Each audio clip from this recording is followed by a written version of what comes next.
Hi BookTube! My name is Sarah and welcome to the Bookish Knitter. Today I am coming to you with a weekly reads video. This is for week number 43 and it is October the 24th through the 30th. Happy Sunday everybody! Today is the 30th of October and tomorrow is Halloween and I am so excited. It's my jam. I will be working from home tomorrow, which is exciting. So quick life update stuff. So I am back in the office. 4 out of 5 days a week, which is pretty good. I'm not going to complain. I get Mondays as my day to work from home, which is great because Mondays tend to be my super busy day. It's also one of my late days that I work until 7 o'clock. And yeah, so that's really fantastic that I get to work from home on Mondays because that means I can log in a little bit earlier. I don't mind if I have to stay a little bit later to get some stuff done. So it works out really well. The new office is fantastic. I am loving it. Seriously, we're on the 11th floor of the building that we're in. And if I look out my window, because I literally have a window in front of me, which just makes me all kinds of happy. Sorry, I almost lost my tablet there. But if I lean forward and look this way, I can't straight look out at it, but I've got to kind of turn my, it's not one of those, if you turn and lean all the way over the balcony, you can, no. But if I just look that way out the window from where I sit, I can see the downtown of Toronto. I can see the CN Tower. I can see all the things. And it's a pretty awesome view. There's a lot of foliage and stuff like that outside the window. So right now it's super pretty with the leaves changing color. Unfortunately, the window that I sit in front of is a little damaged. So, it looks like it's got soap or something. So they said there's a bunch of windows in the building like that. So they're going to be replacing them. But, so I don't have the best view right now, but hopefully by spring it'll be a lot better. So anyway, no complaints there. The office is great. I'm really happy actually to be back in the office because and I think I mentioned this in another video, that the commute time to and from work is kind of the time that you get to get ready for work. As you're driving to work, you can kind of prepare yourself for the day. And then driving home, you can decompress and you can relax and leave work at work instead of bringing it home. So yeah, it's great working from home. It's great being able to roll out of bed in your pajamas and, just sitting down to work. That's great. But I really think that working from home does kind of blur the lines between work and life balance. That's just my opinion. Again, I'm not complaining because I really do enjoy working from home a lot of the time, but I also do appreciate the value of going into an office. So anyway, rambling on this morning, you guys. So I have 3 books that I finished this week, so I'm going to share those with you. This was a 4-star reading week for me, literally a 4-star reading week for me. And I finished 3 very different books, which was kind of nice. It was a nice little mix. And then I do have a little bit of crafting to show you guys. And that's it. No book haul or anything like that. Again, this pile is just getting bigger.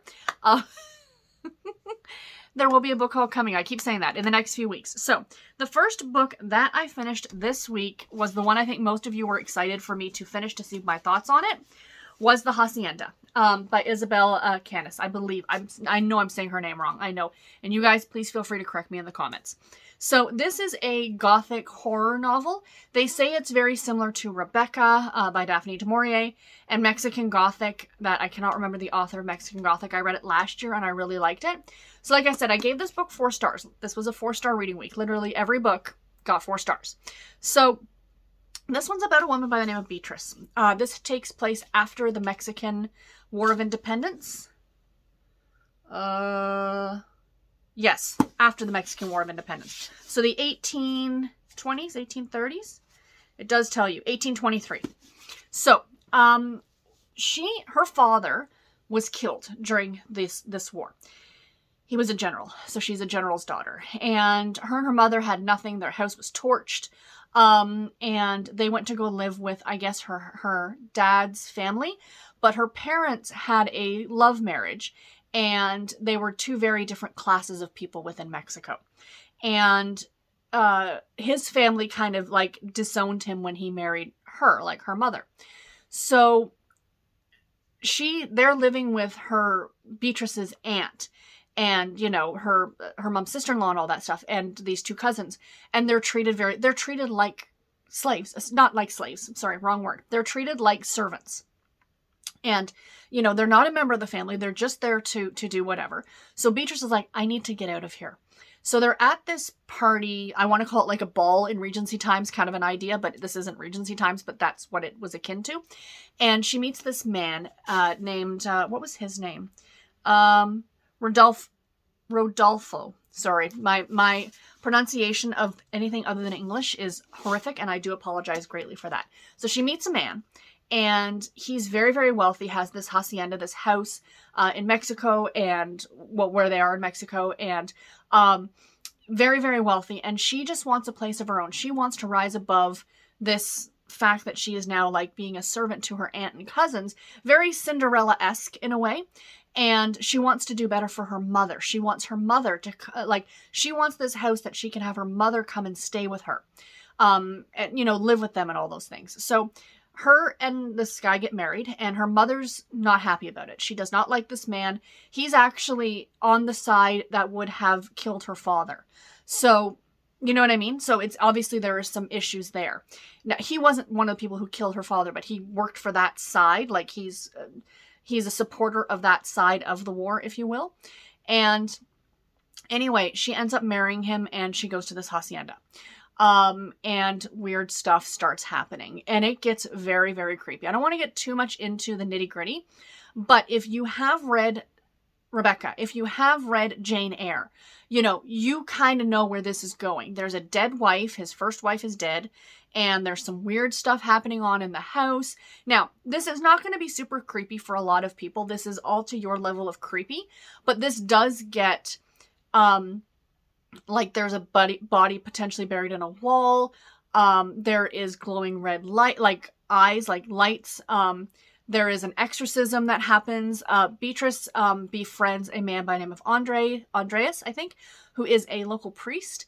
And he actually used to live at the hacienda, and there's a whole thing there.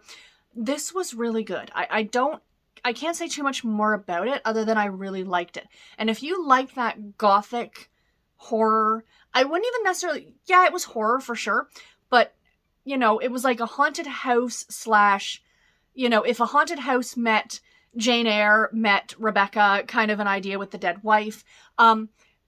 You know, I definitely recommend that you give this one a read. I did enjoy it. Like, I mean, I gave it 4 stars. Would I reread it? I don't know. Now that I know the ending, because the ending did kind of keep me guessing, like, what was happening? Was she going insane, or was something like supernatural actually happening, or was, you know, like, what was the situation? So it did keep me guessing, but now that I know how it ends, I'm like, I don't know if I would actually reread it or not, right? But I am glad to have it. Maybe in a few years, I will go ahead and give it a reread. I've reread Rebecca a couple times, even though I know how it ends. So not saying that I wouldn't, and this edition is just beautiful. So I'm really glad I have it. But yeah, 4 stars. Enjoyed this one very much. The next one that I finished was Decoy Training by Caridad Pineiro. Again, 4 stars on this one. This is a Harlequin intrigue novel. This is, the edition that I'm holding up is from my library. And it is a Mills & Boon large print hardcover from their Heroes line. But here in North America, this would be an intrigue novel. I will pop the cover of it up here of what the North American cover would look like if you guys are looking for this book. So this is book number 1 in the Canine on Patrol series. And thank you very much to NetGalley and Harlequin for sending me an e-arc copy of this book to read and review. I did read it from the library because I didn't download the e-arc copy in time, but they did send it to me originally. So thank you very much to them. So this is the story of Piper and Shane, and also their dogs, Decoy and Chipper. So Decoy Training in the name, is actually Shane's dog. So Shane he was stationed in Afghanistan, and something happened to him. There was a bomb that went off, and he was trapped, and he messed up his shoulder really badly. And he was a sharpshooter. So with his shoulder being messed up, he couldn't hold a weapon without shaking anymore. So clearly he was given a honorable, like, medical discharge from the military. While he was in Afghanistan, he befriended this dog by the name of, that he ended up naming Decoy. And the dog, when he was trapped after this accident that buggered up his shoulder, the dog actually rescued him. The dog found him and rescued him. Like, you know, he's here kind of an idea. So now he's back stateside. He's trying to figure out what to do with his life. So he has a friend by the name of Gonzo, and he's an old military veteran as well. And he's like, hey, you know, Gonzo's like, hey, I've got these friends in Idaho who are running this, like, program to train dogs for search and rescue. And they're like, Decoy would be perfect for that because he literally did that in Afghanistan for you. So Shane's like, cool, I'll go and do that, right? So off he goes to Idaho, and he starts working with this group, and that's where he meets Piper. So Piper is a military spouse, a former military spouse. Her husband was killed in the line of duty in Afghanistan. He was a Navy SEAL. And I think it was a Navy SEAL. Anyway, so the mystery intrigue aspect of this story comes in where there's this person, and you get actual scenes in the book from this person's perspective, that he is hunting Piper because he believes that Piper's husband, deceased husband, stole these relics from the Afghan people and gave them, like sent them back to Piper. And Piper has them and he wants them because they're worth a ton of money. So that he's kind of stalking her and he's trying to kidnap her or get her to tell him, where these relics are. And the story goes from there. And I don't want to give too much away, but I do want to say that I really like what the author did with this one. That it, without giving too much away, what you used to see a lot in romance when there was a spouse before, whether it be they were divorced or whether they were widowed or whatever the situation was, there was always something that made that person bad. Something that made the person who was married to them question, geez, did I marry that person? And you still see this now. Here I married this person who I thought was so-and-so, and it turns out that they were actually a bad person. Or even the marriage was falling apart. Like, you often see it. It's almost like a trope into itself where we were going to get divorced, like we were on the brink of divorce, but then he died in a car accident. Like, I mean, raise your hand if you've read that in a book. Like, I read that this year. Was it this year or late last year? Doesn't matter. But you see that quite often. But in this case, Piper truly loved her husband and she misses him. Like, so she's really struggling with this relationship with Shane because she lost her husband and he was military. And, not that Shane's going back to serve again in Afghanistan because he's been injured, but it's still there in the back of her mind. And again, without giving too much away, I think her husband's name is David. They didn't make David a bad guy. And that's the one thing I wanted to say. That even right towards the very end of the book, she's like, I did love him and I miss him and I will always miss him, but I can move on, kind of an idea, right? And I really like that romance is doing that because romance used to really center around the one true love trope, that there is one person for everybody and, you're going to meet that one person and blah, blah, blah, blah, blah. That's not the way life works. You can fall in love again. You can, especially if your spouse dies or something like that. So I really, really liked that. And again, I gave this 4 stars. I love the dogs in this. Decoy was a character into himself, and so was Chipper, which is Piper's little corgi dog. So this was really, really cute. I really enjoyed it. And it was a great, mystery. You kind of knew what was going on with the mystery, but it was very suspenseful in parts, and I thought it was really well done. And last but not least, I finished reading The Rivals of Casper Road by the great Roan Parris. This is the 4th book in the Garnet Run series, and this is a male-male romance. So if this isn't your jam, totally understandable, each to their own. This is a Harlequin special edition novel, as you can tell. And thank you very much again to NetGalley for sending me an e-arc, and Harlequin for sending me an e-arc copy of this one as well. But Harlequin also sent me a print copy for that video that I did a few weeks back with the Cozy Reads. And that coupon code is still good until mid-November. I'm going to post it again below if you guys want to go ahead and use the coupon code if you haven't used it yet. But I did get a coupon code from Harlequin for 25% off your order. So if you want to go ahead and order a copy of this, you can. Yes, it is Halloween. Tomorrow's Halloween. You could read this at any time. So this is the story of Bram and Zachary. And this was absolutely adorable. So I gave it 4 stars. Again, the week of the 4-star review. And, so Bram is new to town. He just moved to town. He suffered a bad breakup. He was dating this man, and it turns out that this man and his best friend, Bram's best friend, were having an affair behind his back. And then he found out about it, and he moved far, away to this small town called Garnet Run. I believe it's in Wyoming.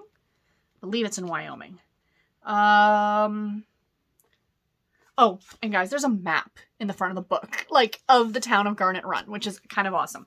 Now, if you have read the first 3 books in this series, you're going to be doing a lot better than I am because I actually haven't gotten to them yet. I do have The Lights on Knoxbridge Lane on my shelf, which is the Christmas story, and I started it last year, but I put it aside and didn't get back to it, so I think I might need to pick it up to read this year. But it's book 3, and then there are 2 books that come before it, so you're meeting a lot of those characters in this story. So anyway, Bram moves to town.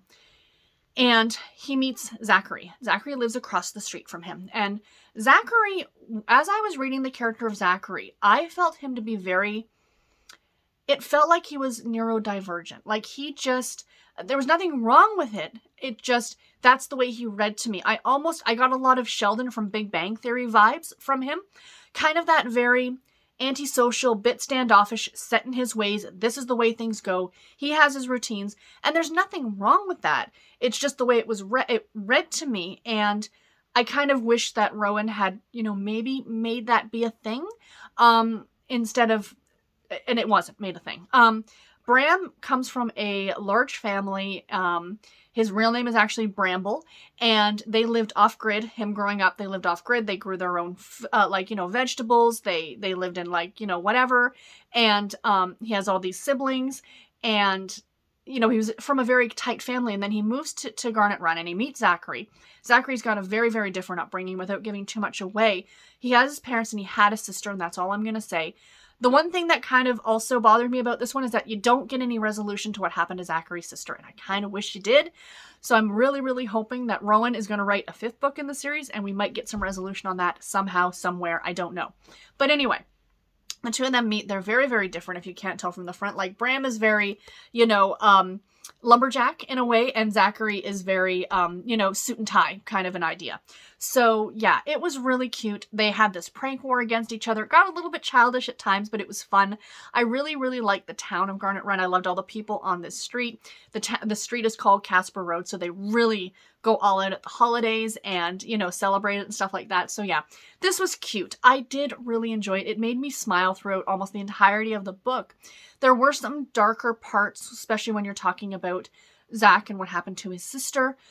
So it kind of balances each other out, and also what happened with Bram and his past relationship and stuff like that. So yeah, I did really enjoy this one. I thought it was super cute. And like I said, I got to read the 3rd book in December, even though, you kind of know what's going to happen in it because I've already met the characters in this story, but I still think it will be absolutely worth the read, along with reading the first 2 books in this series. So yay. So guys, that was all the reading that I did this week. Yeah, so let me show you what I am currently reading. Let me just turn off my tablet here. No, turn off, not turn down the sound. So first of all, I am reading Raven by V.C. Andrews. I'm hoping to get this one done today. Not quite halfway through it yet, but it is not a terribly long book. I mean, I think I read that in less than an hour, so I should be able to finish this one off today, no problem. There's the back of it. This is the 4th book in the Orphan series. My goal is to read book number 5 in the month of November, so I need to get this one done. And yeah, like I said, I am enjoying it. I will get this one done today or tomorrow, so I'm not too concerned about that. I will finish this book before the end of the month. Now, these other 2 books might end up being carryovers into November, which I'm absolutely fine with. That is a non-issue. So I am reading from my library, Dead Girl Running by Christina Dodd. This is the first book in a series. I didn't realize that this was part of a series, and I cannot remember the name of the series now. I will mention it to you guys next week, but I'm only like a chapter into this. Not very far at all. Like I said, did I say that at the beginning? No, I did my daily reading vlog. That I did not have a lot of reading time yesterday, you guys. Garrett and I went out in the morning to get groceries, and then we went out in the afternoon just for a wander. We had to go for a little jaunt, and we decided to go through a little wander through this town, which was really nice. And then when I came back, we did, I did a live show over on Tiffany's channel, so it was like a whole day thing. So not a lot of reading got done yesterday, but I did start this one, so far I'm enjoying it. I'm only a chapter into it. And I got 2 chapters read of Serial Threat by Valerie Hansen, which is a love-inspired suspense novel, which I am enjoying very much. This one is about 2 people. I think it's Emily and Noah are our main characters. And it takes place in a very, very small town, and there's a serial killer on the loose. She's a police officer, and he is a lawyer who, they knew each other when they were younger. She stayed in town. He left. I think it takes place in Missouri. And then he came back, and there's these serial murders happening. So yeah, so far it's quite good. I'm only 2 chapters in, but I will keep you guys updated. Or I'll let you know next week when I do these videos. But if you do watch my daily reading vlogs, you'll get to see kind of the progress as I work my way through these books. So yeah, crafting, you guys, and then that will be it for this video today. So I haven't shown you my crafting in a couple of weeks. I've really only been knitting. I haven't done something to my shoulder, but I think it's from using my mouse at work, like here and all the way. I need to get a brace for my wrist, I think, for while I'm at work, because by the end of the night, my shoulder and my whole arm and my wrist and everything is just aching. So when I'm when I want to do some crafting at night, knitting seems to be the easiest. Cross stitch is not working for me right now. So I really need to get a brace for my wrist. And then hopefully that'll be a lot better. But I have over the last few weeks, oops, that's right, I was halfway through a square last night. I have been putting some more squares into my blanket. Where's the end of that ball of yarn? There it is. Okay, so come here. So this is my sock yarn blanket, and I absolutely love it. I have a ton of ends to weave in, but I'm just not in the mood to do that. So the last time I showed you guys, I had put in this square here. So since then, I have put in all of these, always along the top. So this one, this one, this one, this one. Now this is 2 weeks worth, you guys. Don't get too excited. That one, that one, that one, that one, and that one. And I've started back down here at the bottom. Whoops. Where I am adding a square right now. So I'm adding another square here. So I will go all the way up the side now, and then I'll come back across the top. But yeah, I am really, really enjoying this. No idea exactly how many squares are in here now, but it's getting bigger, and I am loving it. Actually, I could probably just count, couldn't I? So we've got 1, 2, 3, 4, 5, 6, 7, 8, 9, 10, 11, 12. 12. 1, 2, 3, 4, 5, 6, 7, 8, 9, 10, 11, 12. 12 by 12 is 144. If I did the math wrong, I'll put it down here. But I think 12 by 12 is 144. My nephew would know. My nephew is super smart. He knows all the things. He knows all of his times tables. Aunt Sarah, not so much. But yeah, 12 by 12 right now. No idea how big this is going to be. It's going to go one of two ways. Either I'm going to get bored with it or it's going to fit the bed. One or the other. But I am enjoying it. My goal in December is to put a square in every day. And I will be doing Vlogmas. So yeah, loving that. But that's what I've been working on. So I've got to finish putting the squares, or putting that square in today. And then I have been working on my socks. And my friend Rainy over at Rainy Day Reads and I are starting a new pair of socks, I think on the 1st of November. From a company called Desert Vista Dye Works. She just bought some yarn from them, and I have some of their yarn and stash. So we're going to do kind of like Desert Vista socks. And it's a yarn company that their yarn stripes. So as you're knitting it, it stripes on its own.